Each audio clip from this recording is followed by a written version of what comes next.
গরু বা খাসির কলিজা যেভাবে প্রসেসিং করে রান্না করলে স্বাস্থ্য ঝুঁকি কম থাকে। আসসালামু আলাইকুম, আমি মনিরা মুন্নি, কুকিং চ্যানেলে সবাইকে স্বাগতম। আজকের পর্বে কলিজা পরিষ্কার করে রান্না করে দেখাবো। আর দুইটি পার্টে ভিডিওটা তৈরি করেছি। প্রথম পার্টে থাকবে কিভাবে কলিজা পরিষ্কার করে নেবেন, এরপরে রান্না করে নিব। আর এখানে আমি একটি খাসির কলিজা সম্পূর্ণটাই নিয়ে নিয়েছি, উপরের অংশটা কেটে বাদ দিয়েছি। এরপরে একটা ছুরির সাহায্যে একটু কেটে নিয়ে পাতলা স্কিনটা এভাবে ছাড়িয়ে নিব।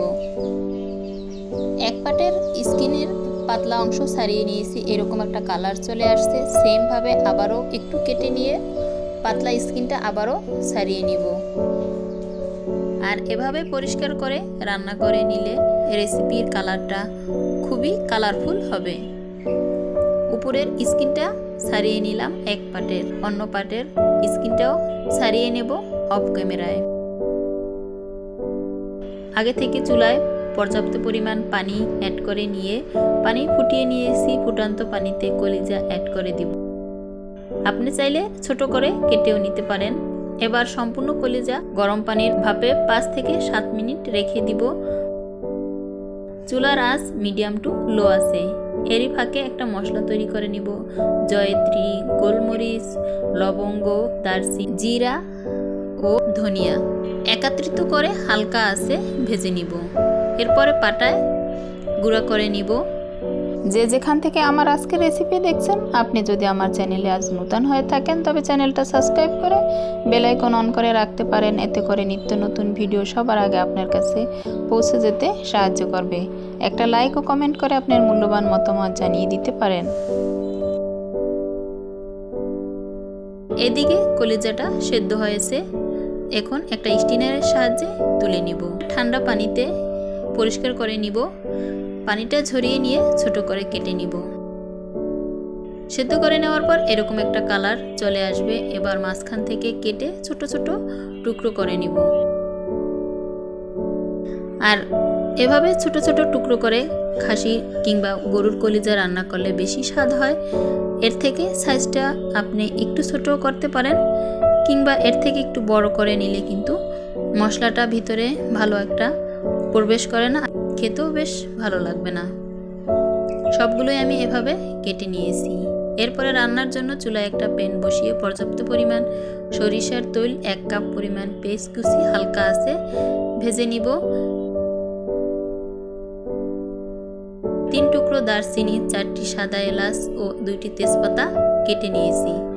পেঁয়াজের সাথে ভালো করে ভেজে নিব। পেঁয়াজ হালকা একটু নরম হয়ে আসলে আদা বাটা, রসুন বাটা ও জিরা বাটা 1/2 টিস্পুন চামচ করে অ্যাড করে নিয়েছি। আপনি আপনার প্রয়োজন মতো মশলা অ্যাড করে নেবেন। এরপরে সমস্ত মশলাটা তেলের সাথে ভেজে নিব। আগে থেকে ছোট করে কেটে নিয়ে এরপর আবারও পরিষ্কার পানি দিয়ে ক্লিন করে মশলার সাথে একটু হালকা আঁচে নাড়াচাড়া করে ভেজে নিব। এ পর্যায়ে খুব সুন্দর একটা ঘ্রাণ আপনার নাকে চলে আসবে। স্বাদ মতো লবণও অ্যাড করে নিয়েছি। এভাবে কলিজার সাথে থাকা পানিটা মশলার সাথে ভালোভাবে কষিয়ে নিলে যে ব্যাড স্মেলটা থাকে রান্নার পরে এটা চলে যাবে। হলুদের গুঁড়া, মরিচের গুঁড়া ও ধনিয়ার গুঁড়া পরিমাণ মতো অ্যাড করে নিয়েছি। 1/2 টিস্পুন চামচ হলুদের গুঁড়া আর 1 টিস্পুন চামচ করে মরিচ আর ধনিয়ার গুঁড়া অ্যাড করে নিয়েছি। আপনি চাইলে মরিচের গুঁড়া একটু কমিয়ে বা বাড়িয়ে অ্যাড করে নিতে পারেন, যেভাবে আপনি ঝাল পছন্দ করেন। এবার সমস্ত উপকরণের সাথে আবারও মশলাটা ভালোভাবে ভেজে নিব। 1/2 কাপ থেকে একটু কম ফুটন্ত গরম পানি অ্যাড করে দিয়ে আবারও নাড়াচাড়া করে মশলাটা ভালোভাবে কষিয়ে নিব। যখনই মশলা থেকে তেল ছেড়ে আসবে আর পানিটা শুকিয়ে যাবে, এ পর্যায়ে আবারও পরিমাণ মতো ফুটন্ত গরম পানি অ্যাড করে দিয়ে ঢাকনা দিয়ে ঢেকে প্রায় রান্না করে নিব 15 থেকে 20 মিনিট।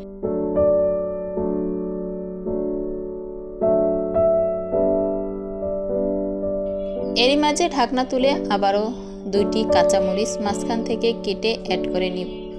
অ্যাড করে দিব সুন্দর একটা ঘ্রাণের জন্য। আপনি চাইলে এখানে কাঁচামরিচের পরিমাণটা একটু কমিয়ে বাড়িয়েও অ্যাড করে নিতে পারেন। নামানোর ঠিক 2 থেকে 2.5 মিনিট আগে ওই যে ভাজা মশলার গুঁড়াটা অ্যাড করে দিব। এরপরে সমস্ত উপকরণের সাথে নাড়াচাড়া করে মিশিয়ে নিলে সবশেষে সুন্দর একটা লুক চলে আসবে।